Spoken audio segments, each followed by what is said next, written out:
Here is a story of a young man, who in search of his own sense of peace and tranquility, ran away from his home, and from his people, leaving everything behind to start a new life among the unknown. But the things he ended up discovering, and what life had in store for him, was nothing he was prepared for. Chapter 1.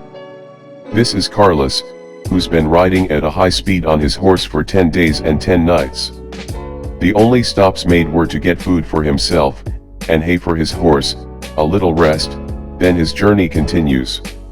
Thoughts rushing through his head about whether or not he did the right thing, but even if his actions were wrong, there's no turning back now. This all started back when Carlos finally graduated from a prestigious academy, one his father boastfully enrolled him for, and now he's graduating at the top of his class, in fact, at the top of the entire academy. He was well known and is praised constantly in all the borders of that academy. See, his father is a famous warrior, known throughout many kingdoms for his many victories and conquest. He raised his son Carlos to pursue the same dreams and goals as him. But Carlos, though like his dad being very gifted at swordsmanship and combat, always dream of a normal life, and want nothing to do with the constant conflict that plagued the land. His father, however, was very stern on his son becoming his successor, and Carlos knew he couldn't sway his decision, so he had to attend all the schools and endure all the harsh training his father had arranged for him. In the end, Carlos reasoned that it was for the best. Because in a world filled with conflict, he understands that the strong will always survive, the crooked and cunning will reign in his head for a short season, and the weak are always trampled on. So he need to know how to be on top of whatever life throws at him. Which is why he went along with his father's arrangements, and gave it his all. But when it was time for him to join the army, or serve some noble, he would have none of it. All the students admired him, and young boys wanted to be like him. He's also blessed with good looks and physique, so plenty women were after him. But how could someone leave all this behind? Well, that night, after the graduation ceremony, his father held a huge party for him. The event was heavily attended by royals and army officials alike. Merchants who want to hire him to be their bodyguard and would pay him a hefty sum. Kings and queens who want him to serve their army or to even teach in their kingdom, and army generals who want him to join them. That night a decision must be made, and all those looking to recruit the young man was putting in words with his father. His mother was very supportive of his father's wishes for him. Her heart swells with pride and joy to see her son, her little boy, now all grown up, and so sought after and loved. But Carlos understood that on that night, he would be off to serve the best bidder, so he needed to do something fast in order to prevent such a thing. The environment was festive, but he was very nervous.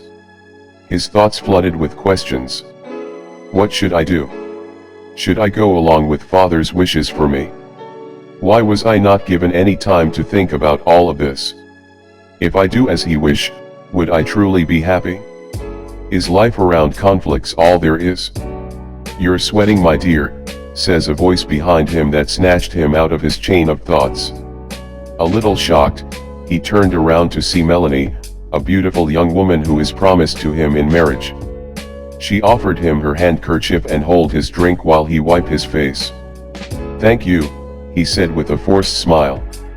You look a bit troubled, my dear Carlos. Is something bothering you? Not at all, he replied. Are you sure? She pressed forth her.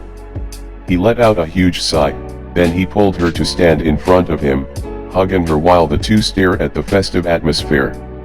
All those kings and merchants want to hire me to be of some high service to them, he said.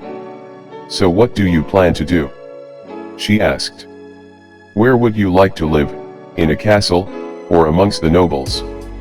He asked her as his wife to be. Well, I don't care as long as I'm with you, my dear, she assured him. He smiled and placed his chin on the top of her head, while beaming in his heart with thoughts of his closeness with her.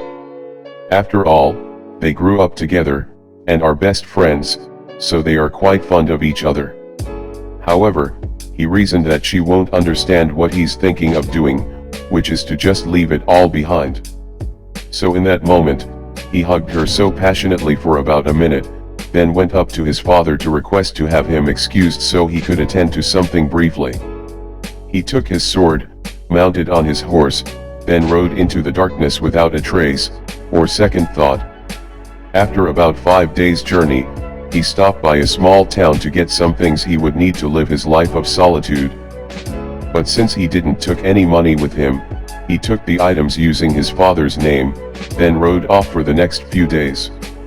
Then he made an abrupt stop as he was riding over a wooden bridge.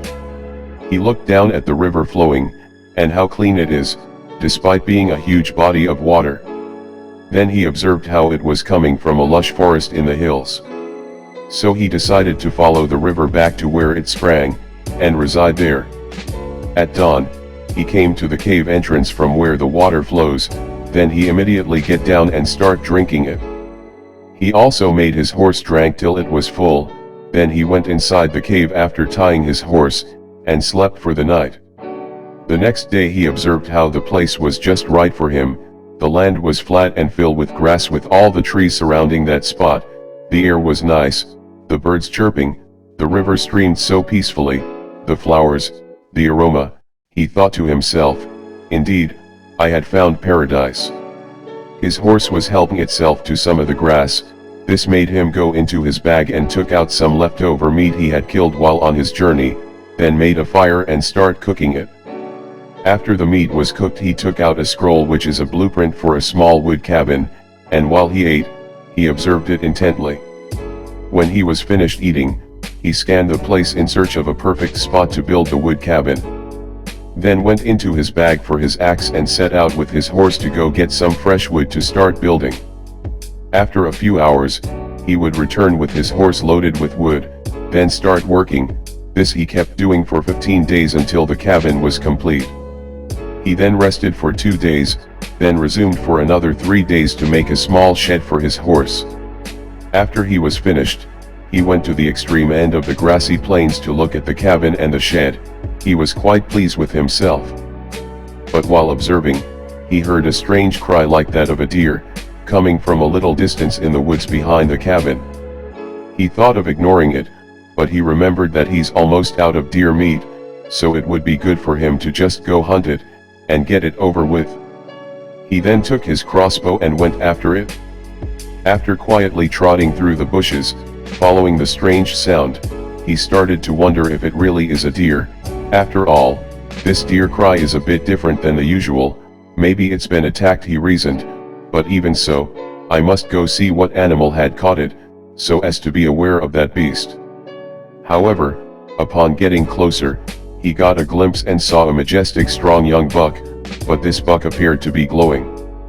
Excellent, he exclaimed, but why for some reason this deer seems to be aglow? He thought cautiously to himself. Anyways, that's not important, all that's important right now is successfully catching it. So he pulled out his crossbow and took aim at its neck. After marking the target carefully, he fired the arrow straight into the neck of the deer.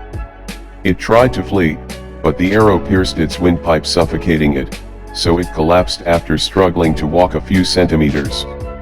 He then walked up to it and took out the arrow, which made it bleed heavily till it was dead. Then he mounted its carcass on his shoulders and was about to head back to the cabin, but then, he saw something mysterious happening in front of him. His eyes opened wide as he saw a track being formed out of nowhere, heading towards the top of the hill just a few meters from where he stood. However, Carlos pretended he didn't saw anything, and went back to his cabin. Upon arriving, he set up a big fire and started butchering his catch. He then thought of selling its coat for a very high price. After all, this young buck was magnificent and beautiful. He then took one of its thighs and cooked it in the fire that evening. When the meat was finished, by the early part of the night, he go wash himself, ate, and lay in the grass looking up at the stars feeling joyful. But he started to feel a strong longing in his heart for Melanie. This made him feel a bit lonely and thought, maybe I should have brought her along. Nah, what am I even thinking, I can't go back home and show my face ever again, so if I do need a mate, I'll have to go to the nearby town to see if I can find one, or one find me, he thought out loud. He went silent and kept looking at the stars. Then, suddenly a huge beam of light started coming from the top of the hill, then a loud crash occurred. The sound was so loud, he had to cover his ears and shut his eyes. His horse was also afraid and started crying uncontrollably. He then stood up to observe what was happening, and to comfort his horse, but it was to no avail. He then saw a path forming magically heading in the same direction he went and hunt the deer. Maybe this place is haunted, he said to himself. But because his horse was unsettled, he couldn't just take it and leave the area, so he had no choice but to go see where the glowing path leads to. After putting some more wood into the fire, he set out following the path to see where it leads to and what had just happened. Surely, something has been calling me, he said to himself while walking. Upon reaching the end of the glowing path, he saw something that shook him to the core. There was a beautiful garden, one that had daylight sun shining there though it was night, and a mystical-looking little girl was sleeping in the middle of it. If that wasn't enough, there was a strange creature, something unlike he has ever seen, was looking at him. Be sure to subscribe, so as not to miss the next chapter.